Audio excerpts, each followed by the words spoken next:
Meu boa tarde, boa noite aos colegas e nobres juristas. Daqui a pouco, sem dúvida alguma, das turmas 5º VA e 5º NA. Estamos aqui para, ao mesmo tempo, mais uma aula junto a vocês e, ao mesmo tempo, mais uma vez, replicando isso, né, de forma um tanto redundante, mas só para enfatizar que hoje, além da aula em si, essa é uma aula de revisão do conteúdo para a nossa avaliação online, né? Como vocês bem sabem, como vocês já se informaram, estão a par de toda esta questão, esta logística que foi assim apresentada. Nós faremos então uma avaliação online, né? O trabalho, a atividade que vocês assim desenvolveram, ela valerá pontos, né? Metade da nota, e ao passo que também vai valer uma coisa que eu acho que vai ser interessante para todos, que é o fato de que da primeira nota para a segunda nota, vocês têm 2 pontos extras em razão da qualidade do trabalho que fizeram e proporcionaram, tá? Eu vou agregar 2 pontos extras ante a essa situação para vocês agora nessa NPC 2, certo? E de modo que, ao passo que essa aula aqui é uma revisão e consequentemente tende a ser gravada, né, para fins de melhor acompanhamento de vocês na disciplina, uma coisa que falei ontem em minha aula para a turma do 5º NA, haverá o fornecimento também de um material para auxiliar melhor vocês durante esse percurso, tá? Vou endereçar, vou encaminhar um conteúdo lá que vai de certa forma ministrar melhor esses apontamentos que até então estão sendo apresentados a vocês, certo? E ante a isso, o que eu poderia adiantar aos colegas é, primeiramente, sem maiores delongas, sem maiores percas de tempo, o conteúdo que nós haveremos de tratar, né? Que haveremos de assim apresentar durante esse momento, durante esse período, tá? E o que nós haveremos de estudar, por assim dizer? Vamos estudar o aspecto relativo ao conceito, consequentemente, de controle de constitucionalidade, tá? As suas espécies, quais sejam o que se afigura, o que se apresenta como o controle a posteriori, o controle a priori, certo? Iremos estudar a inconstitucionalidade e suas modalidades, inconstitucionalidade formal, material, por ação, por omissão. Isso haverá de ser também um objeto de estudo para esta avaliação, tá? Há um tópico que eu venho trabalhando com vocês ao longo dessas últimas semanas, que é bem interessante também, haverá de ser talvez cobrado. Lógico que eu não vou falar o que vai cair necessariamente, mas o que vai precisar ser estudado é quanto ao momento do controle de constitucionalidade, certo? Agora, frise-se num detalhe curioso quanto a esta questão, quanto a esta situação do momento do controle de constitucionalidade, certo? Ele vai ser um estudo além das espécies de controle. Digo além porque quando vai-se para o momento do controle, o que vai ser reestudado é justamente as espécies. O controle a posteriori e o controle a priori tendem a ser estudados, tendem a ser avaliados, certo? Tendem assim a ser balizados. Agora, o foco principal dessa parte do momento é justamente aquilo que foi balizado e estudado com vocês ao longo desse percurso. Que não foi outra coisa senão o que, necessariamente falando? Justamente as exceções abordadas, certo? Que exceções? Lembrando rapidamente, porque nós haveremos de revisar isso hoje, no tocante ao fato de que, a rigor, o Poder Judiciário realiza o controle a posteriori de constitucionalidade. Só que nós temos a possibilidade de o STF fazer um controle a posteriori. É uma oportunidade apenas. É o único momento, mas ele tem essa oportunidade. E temos de estudar consequentemente. Por outro lado, eu vou ter 3 hipóteses que foram muito bem enfatizadas durante as aulas de atuação do poder legislativo realizando o controle a posteriori. São 3 hipóteses, todas elas assentadas, firmes e efetivadas pela Constituição Federal. Tá? Ao passo que o veto presidencial, que é uma coisa que também foi ali visualizada, é uma forma também de controle de constitucionalidade. A priori, porque a lei ainda não entrou em vigência, tão logo passe da Câmara. Precisa da aval do presidente da República. Né? Então, esse é, de fato, o cerne de toda a questão. Tá? E, por fim, a forma. A forma, que é bem interessante também. Forma e momento do controle são coisas assim bem pareadas. Então, o máximo de atenção possível a todas essas questões, a todos esses pormenores. Se porventura eu assistir só as videoaulas, eu não falo dessa videoaula especificamente, mas das videoaulas anteriores em que todos esses conteúdos estão sendo pormenorizadamente detalhados, e assim você pergunta, professor, eu conseguirei fazer avaliação só se eu estudar por esses videoaulas? Consegue. Consegue.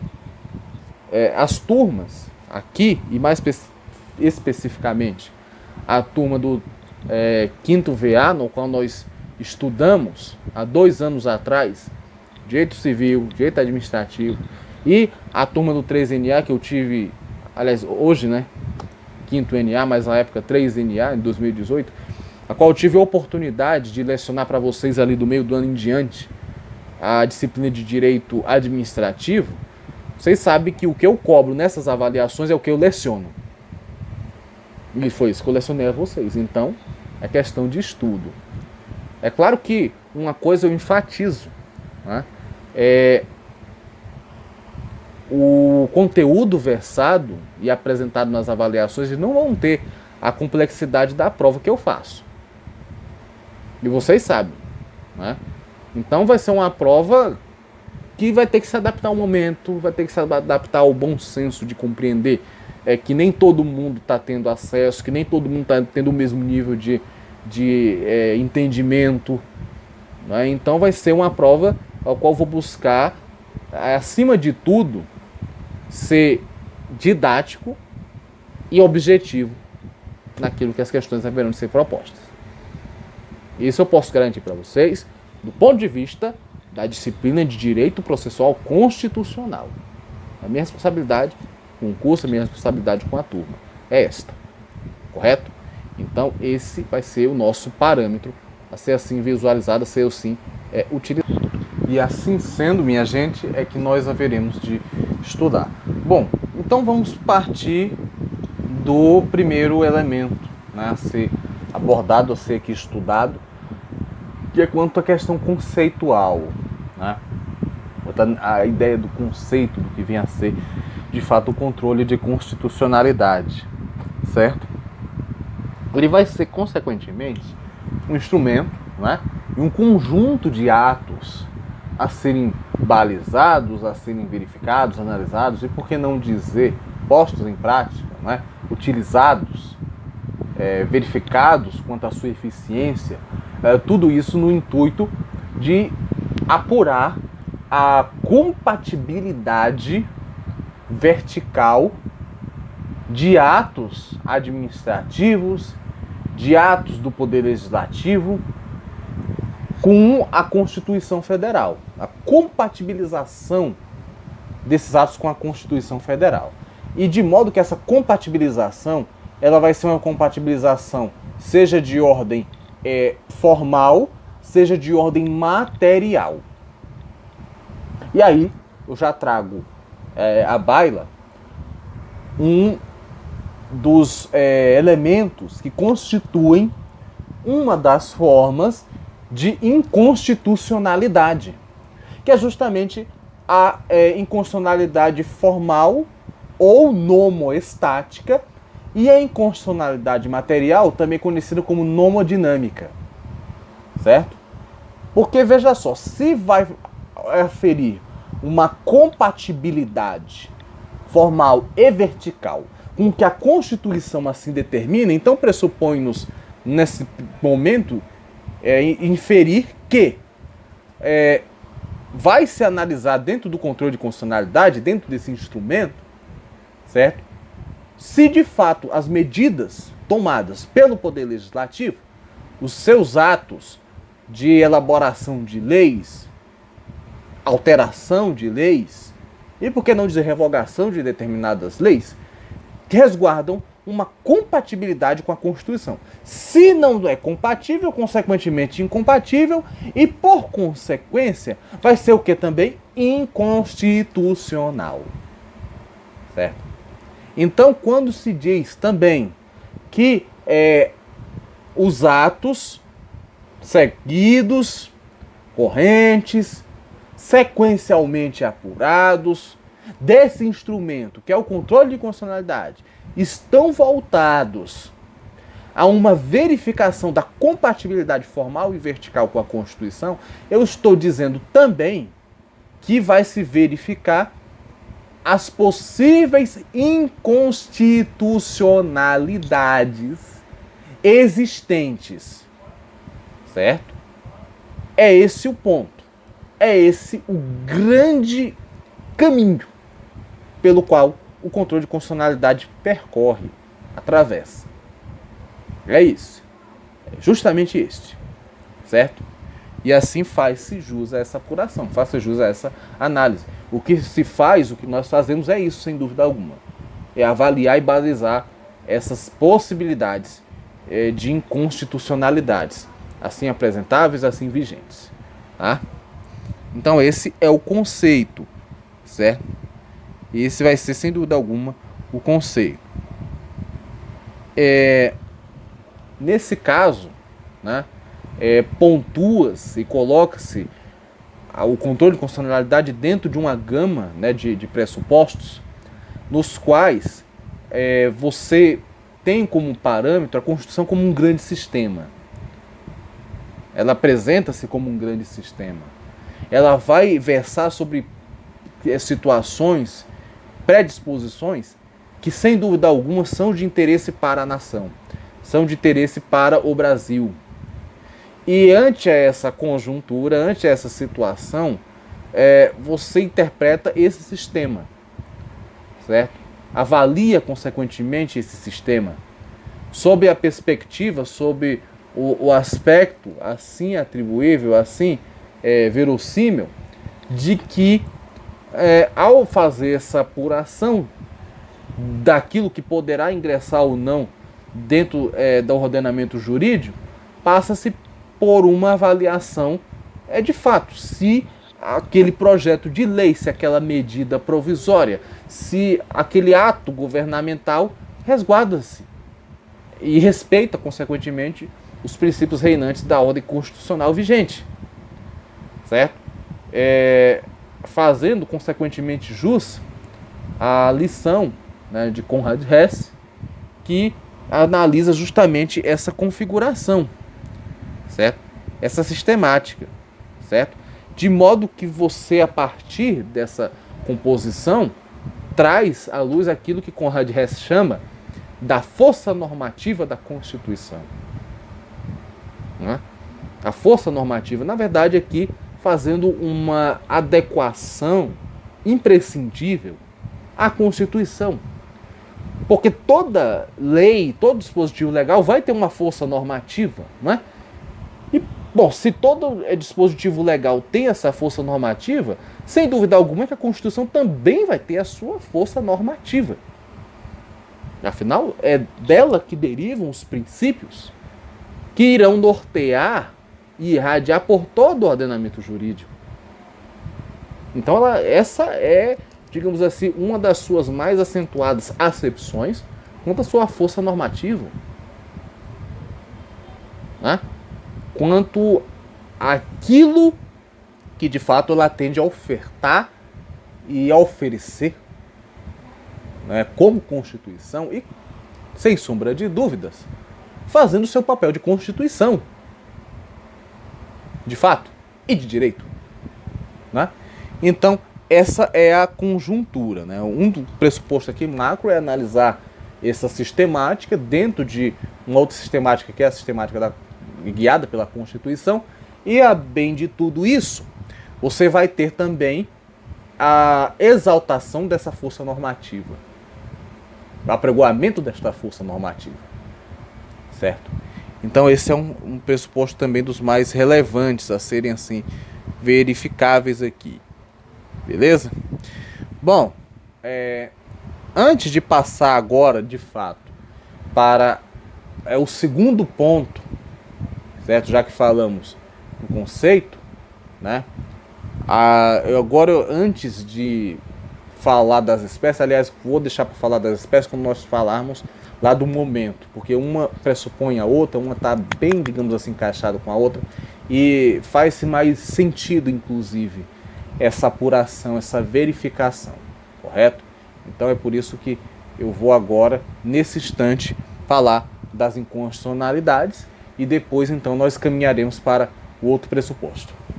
Bem, a inconstitucionalidade pressupõe, né, o reconhecimento da existência daquilo que, consequentemente, não está compatível com os ditames regulamentares assim expressos na Constituição, né?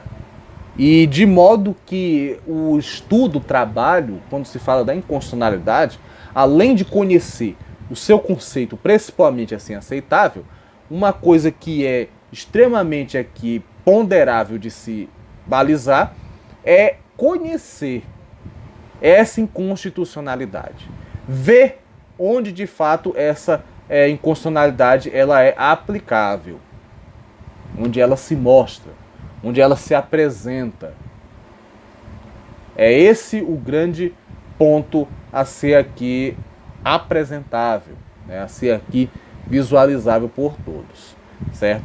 É onde essa inconstitucionalidade ela aparece e como teremos condições de analisar essa inconstitucionalidade, qual é a nossa segurança e quais são os nossos mecanismos jurídicos, aquilo que nós temos para sim verificar a compatibilidade de determinadas decisões à Constituição.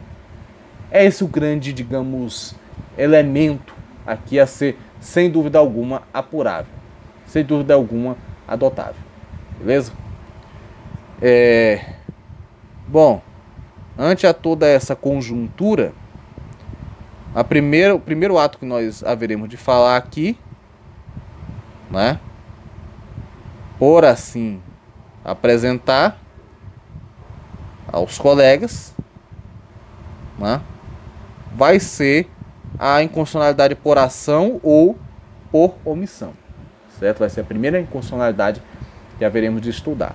Na verdade, nós vamos ter essa inconstitucionalidade, aí vamos ter aquilo que já foi até pontuado bem no comecinho dessa nossa aula, que é a inconstitucionalidade material ou formal, certo? E por fim, a inconstitucionalidade total ou parcial, tá? São essas inconstitucionalidades que nós haveremos, sem dúvida alguma, de estudar, tá? Para assim visualizarmos, sem dúvida alguma, de forma mais sistemática, essa verificação, né, das inconstitucionalidades, tá?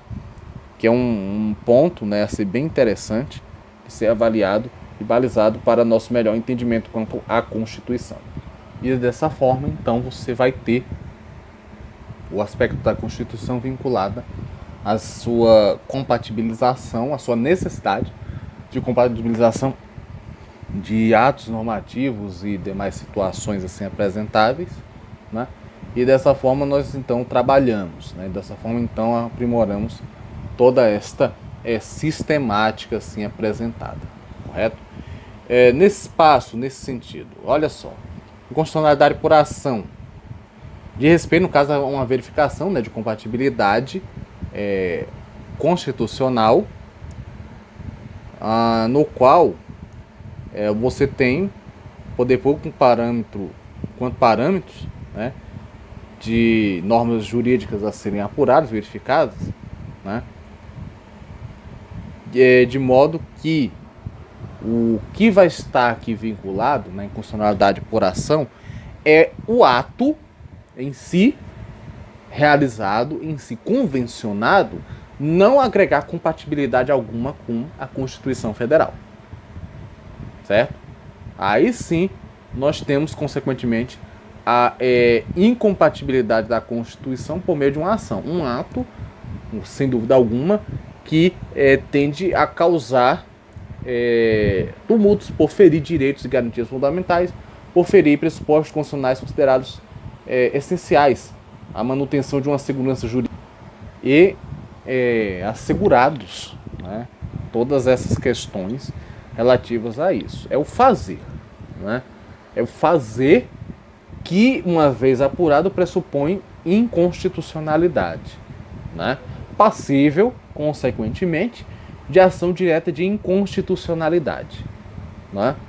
Que é justamente quando haverá de se apurar o nível, né, de inconstitucionalidade assim apresentada, assim visualizada, né, assim ponderada naquela decisão, naquela medida de cunho legislativo. Certo? E aí vamos ter alguns exemplos bem clássicos, né, com relação a isso, qual seja, por exemplo, um Estado, qualquer que seja, criar um Código Penal próprio. Segue um trâmite legislativo regulamentar, encaminha-se, consequentemente, um projeto para a própria Assembleia Legislativa e lá a Assembleia, de uma forma bem desmedida, vota e aprova. Diz integrar esse código ao ordenamento jurídico do Estado. Só que aí eu vou ter uma incompatibilidade constitucional grande. O ato aqui, assim apresentado, foi elaborar essa lei. Isso foi o agir. E aí, nesse caso, quando se ingressar no próprio STF com uma ação direta de inconstitucionalidade, o que vai se buscar é a inconstitucionalidade dessa lei, desse código. Porque ele vai ferir frontalmente o que dispõe lá o artigo 20, acho que é o artigo 24, né, da Constituição Federal. Deixa eu, acho que eu adiantei, acho que é o artigo 22, perdão. O artigo 22 da Constituição Federal, creio eu, que coloca as questões jurídico-criminais como competência originária do STF, do Congresso Nacional, do Governo Federal da União. É a competência privativa, não é concorrente. Então isso pressupõe uma ação direta de inconstitucionalidade. Né? E por outro lado, a inconstitucionalidade por omissão já vai ser um ato de não fazer, de não regulamentar, de não criar mecanismos e situações assim apresentáveis para fim de regularizar uma respectiva situação. Digamos que nós temos hoje uma aposentadoria que foi atribuída, né, aos então soldados da borracha, né, pessoas que vieram especialmente do Nordeste para a região aqui da Amazônia, mais precisamente o Acre, e aqui trabalharam durante o período da Segunda Guerra Mundial nos despojos, né, e recursos para fins de abastecimento das tropas aliadas, especialmente no que tange a borracha, né, já que a borracha era largamente utilizada, né, nos veículos de combate, especialmente jipes, tanques de guerra, né, caminhões, largamente utilizados durante o conflito. Então, houve essa necessidade, né? E alguns, ou praticamente boa parte, né, grande maioria, ficou aqui, né? Não voltou mais, né? Seja porque o governo não mais tinha interesse, né? E seja talvez até por questão de convivência mesmo, ou vontade, né? Bem, e digamos que nessa hipótese, né, foi assegurado que essas pessoas, pelo processo que ingressaram contra a administração pública no STF, foi determinado que de fato eles têm esse direito, e além de terem esse direito, né, enquanto combatentes durante o período da Segunda Guerra Mundial, ficou acertado que lei, né, ordinária irá definir a forma com a qual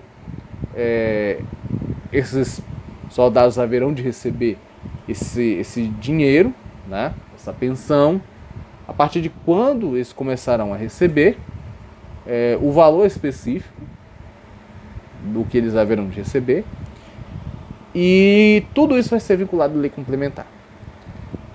E ainda tem outra determinação, que essa lei ela precisa entrar em análise, né, quanto à sua apuração dentro do prazo de 6 meses. Ou seja, o Congresso Nacional tem 3 meses para elaborar essa lei complementar e assim atribuir a essas pessoas o pagamento, né, de uma pensão pelo período que passaram. Bem, muito bem. Só que passa 6 meses, passa um ano e 6 meses, 2 anos, 2 anos e 6 meses, 3 anos e nada, absolutamente nada, né? O que pressupõe dizer mais do que nunca, né, que há atitudes, há manobras do próprio parlamento que não expõe nenhum tipo de interesse em resolver essa questão.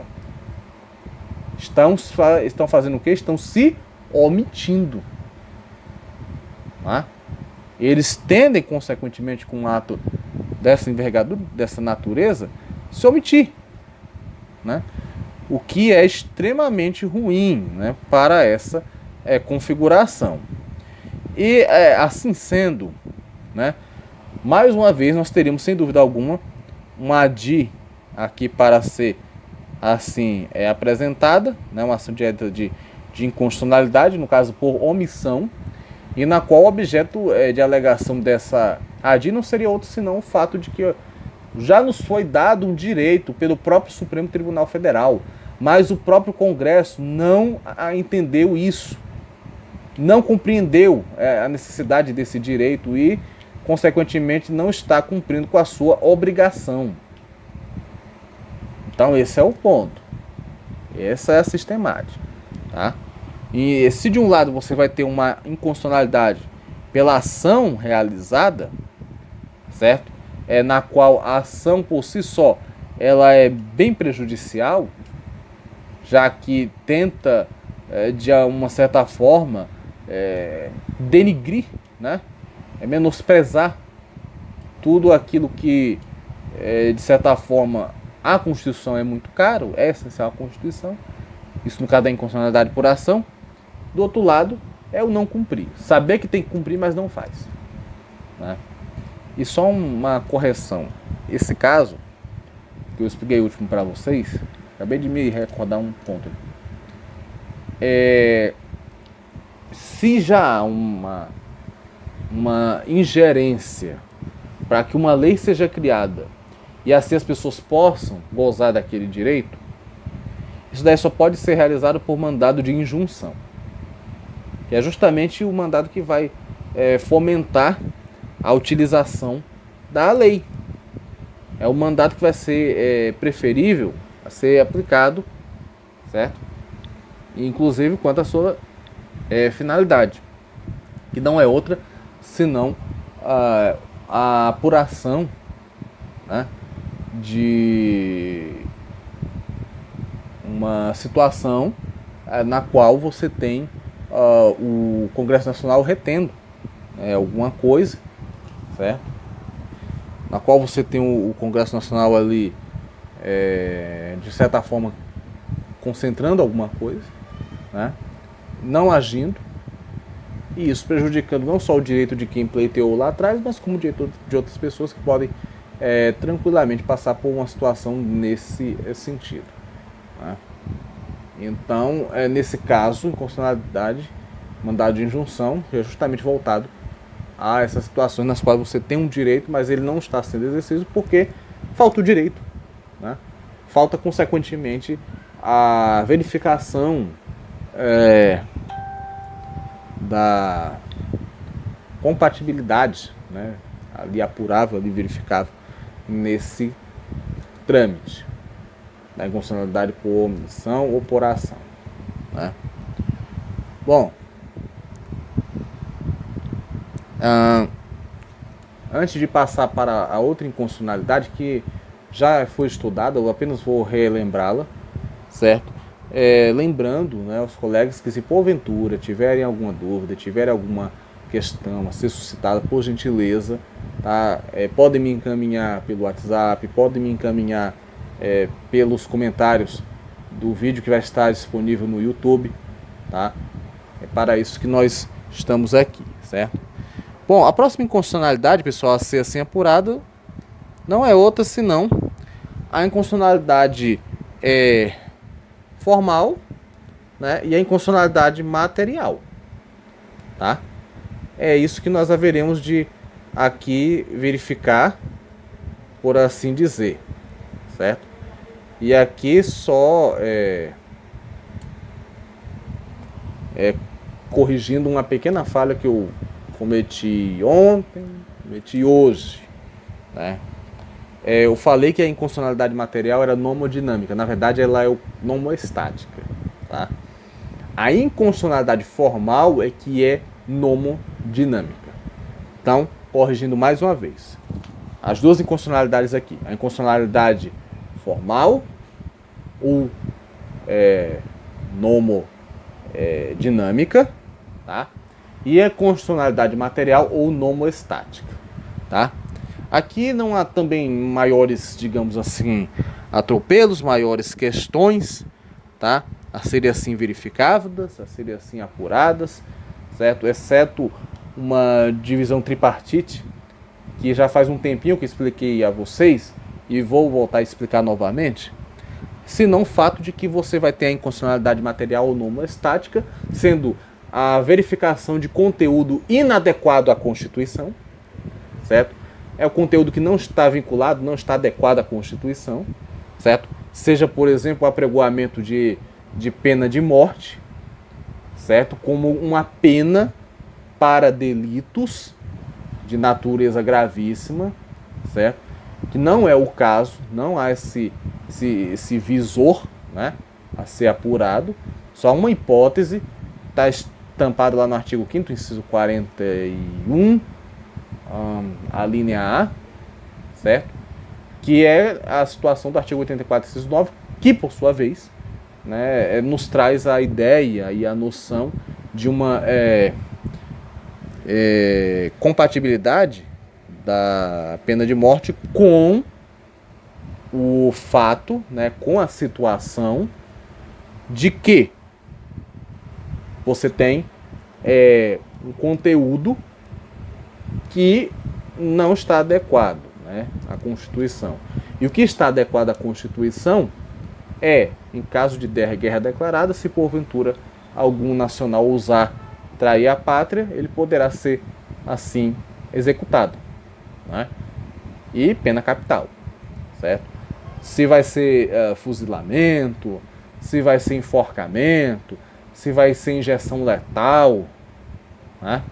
Isso daí é uma coisa que consequentemente a pena talvez assim diga, né? No nosso caso, nós ao longo da nossa história nós já tivemos pena de morte, né, dentro do nosso ordenamento jurídico. E ela sempre foi aplicável, né, a crimes e a delitos, de modo que o ênfase foi o enforcamento, desde Tiradentes, inclusive, né? Nós tivemos algumas pessoas que, ao longo do tempo, foram fuziladas, né, por algum delito que tenham cometido, como o Frei Caneca, lá naquela Confederação do Equador, que ele tentou fazer, agora não me lembro do estado, não sei se foi em Pernambuco, né? Ele foi fuzilado, né, a mando das tropas, né, tropas imperiais e tudo mais, né? Mas, fora isso, o histórico brasileiro, digamos, é do enforcamento. Então é possível que mantenha-se isso, né? Enforcamento. Mas nada obsta também que haja outra forma de caminhamento nesse sentido. Então, qualquer hipótese que for fora desse contexto, se for tentada a regulamentação pelo Congresso Nacional, por algum Estado, vai ser inconstitucional, porque vai ferir um direito e uma garantia fundamental, né? Ali estabelecido no artigo 42, inciso... Aliás, 42... Aliás, artigo 5º, inciso 42, a linha A, tá? Corrigindo. Então, essa é a inconstitucionalidade material. Quando a Constituição regulamenta determinados pormenores e, por conseguinte, né, você tem atos normativos que contrariam essa situação. Se contrapõe a isso. Tá? Então é esse o elemento aqui valorizado, verificado. Tá? Bom, por sua vez, a inconstitucionalidade de cunho formal, né, ela vai ser aqui a inconstitucionalidade no qual você vai ter falha no processo de elaboração das leis, né? O processo legislativo está falho, está ali danificado, certo? E nesse sentido, nós vamos ter 3 formas de inconstitucionalidades formais, né, por assim dizer. As 3 subdividem-se dessa forma. Primeiro, subjetiva, que o vício está na iniciativa para propositor do projeto de lei. Quem deveria propor o projeto de lei não propõe. Então você vai ter um vício aqui de iniciativa.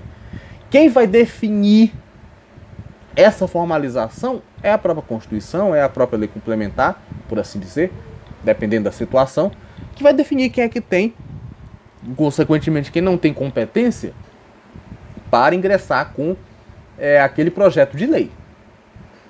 Então, se isso de fato acontece, se alguém que não deveria ingressar, ingressa, você vai ter uma inconstitucionalidade de cunho subjetivo. Assim apurável, assim apresentável. Tá? E aí vamos ter, olha só o seguinte exemplo. Artigo 61, parágrafo 1º, ele vai determinar que as matérias ali previstas de iniciativa privativa do presidente da República. É isso. Matérias ali previstas são privativas do senhor presidente da República. Certo? Se o parlamentar resolve, então, consequentemente, ingressar com um projeto de lei nesse sentido, você vai ter uma inconstitucionalidade do ponto de vista formal subjetiva. Porque não é competência do parlamento, é do presidente da República. Certo? Então, se o parlamento ingressa, ele está incorrendo num vício de iniciativa, num vício de formalidade, já que não é dado ao parlamento, não é dado ao parlamentar ingressar com aquele pedido, com aquele projeto. Senão, o próprio presidente da República, que assim poderá fazer. Certo? Bom, a inconstitucionalidade formal objetiva. O que nós vamos ter por isso? Bom, então, pessoal, essa vai ser a inconstitucionalidade do ponto de vista subjetivo.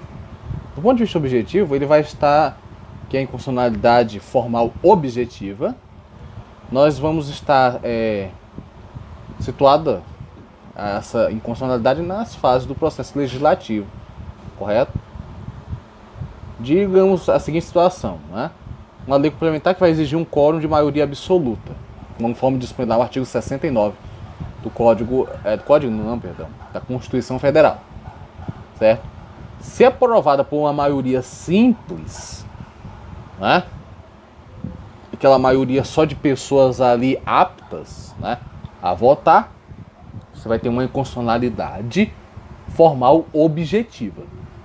Porque se é exigível maioria absoluta, os 50% mais um, certo? Ou seja, a maioria em si, né, de pessoas que ali estão para realizar a votação, então que siga esse procedimento.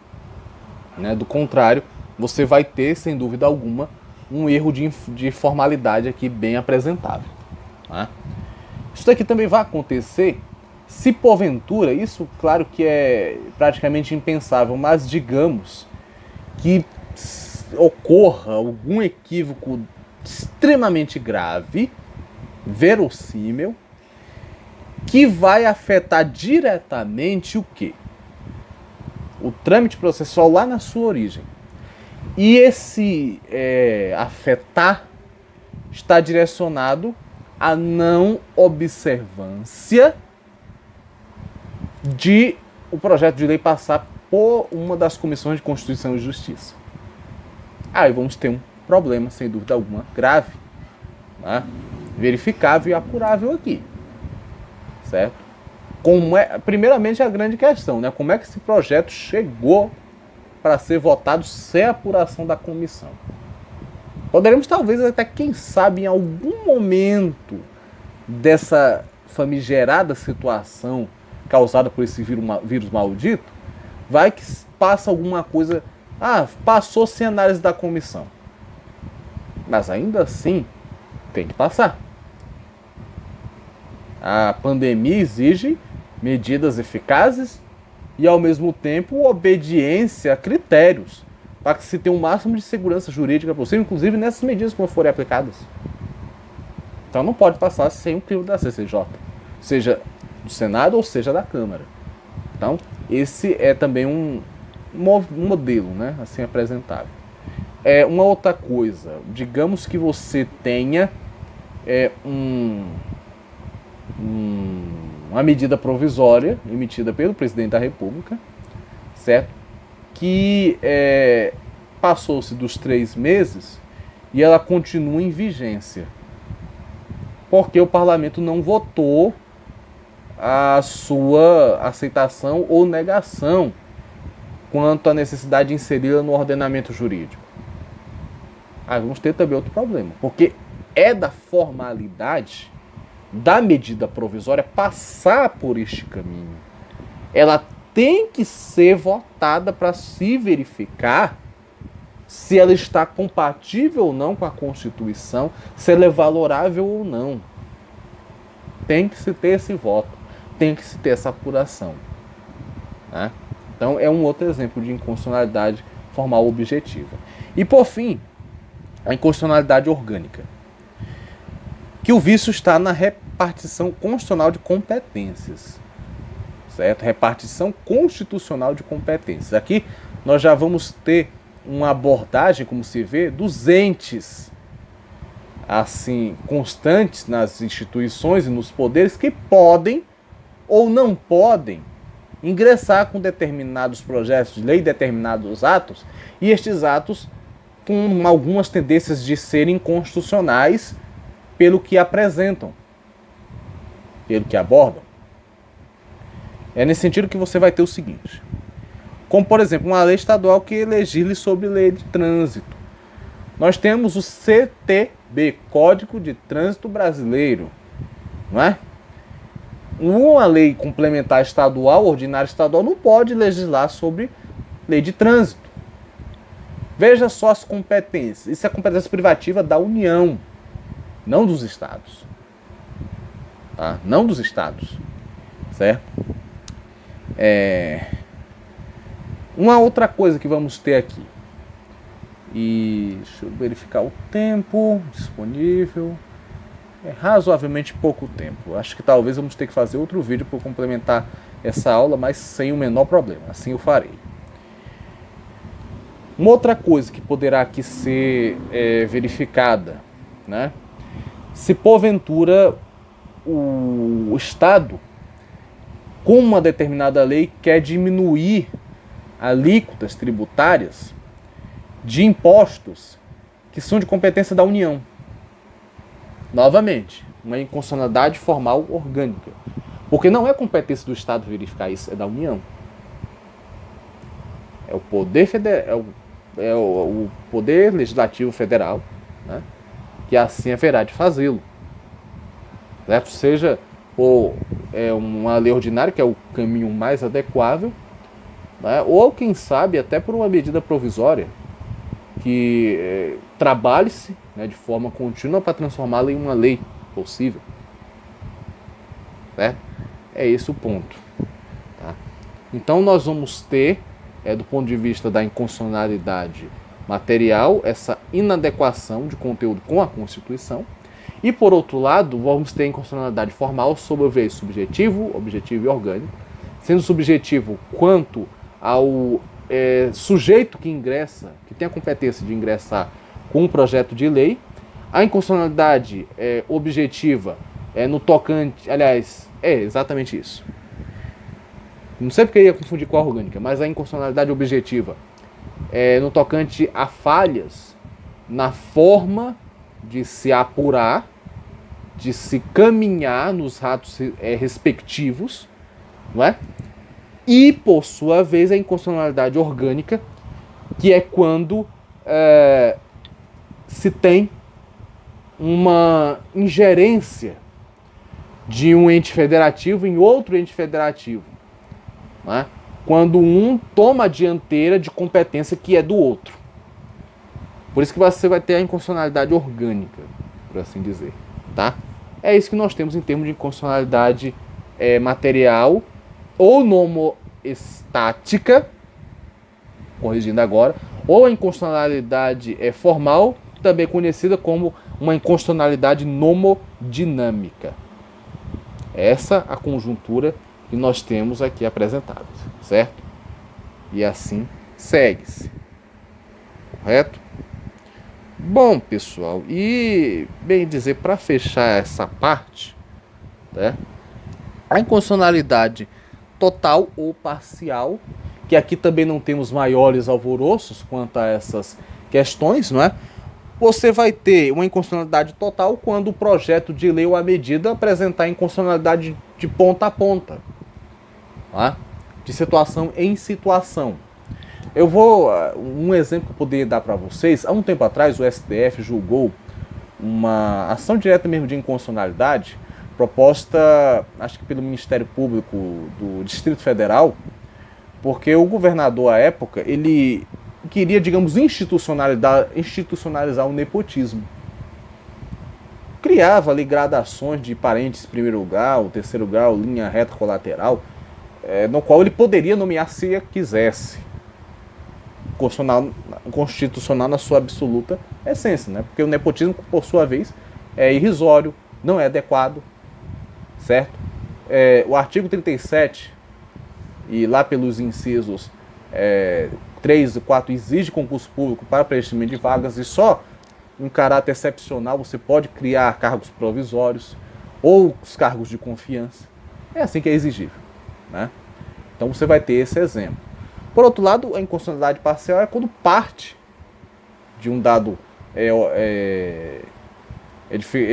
uma dada edificação jurídica, né, normativa, ou a pretensão dela, apresenta-se inconstitucional em determinados trechos. Isso vai acontecer bastante quando o STF, o presidente da República, veta. Ele pode vetar no todo ou em parte. E quando ele veta em parte, é partes de alguns projetos que ele não convencionou necessário, tá? E assim como você vai ter a análise do Congresso assim fazer e apurar a constitucionalidade de determinados projetos de lei que não atendem essa necessidade também. Assim como o STF, ao julgar uma lei, vai dizer, olha, isso aqui não é compatível, isso aqui é compatível. Aí você vai ter inconstitucionalidade do ponto de vista parcial, certo? Bom, com isso então fecha essa primeira parte. Aguarde a segunda parte da nossa revisão, que vai tratar justamente do momento do controle de constitucionalidade, que também é de suma importância, certo? Um abraço a todos e até mais.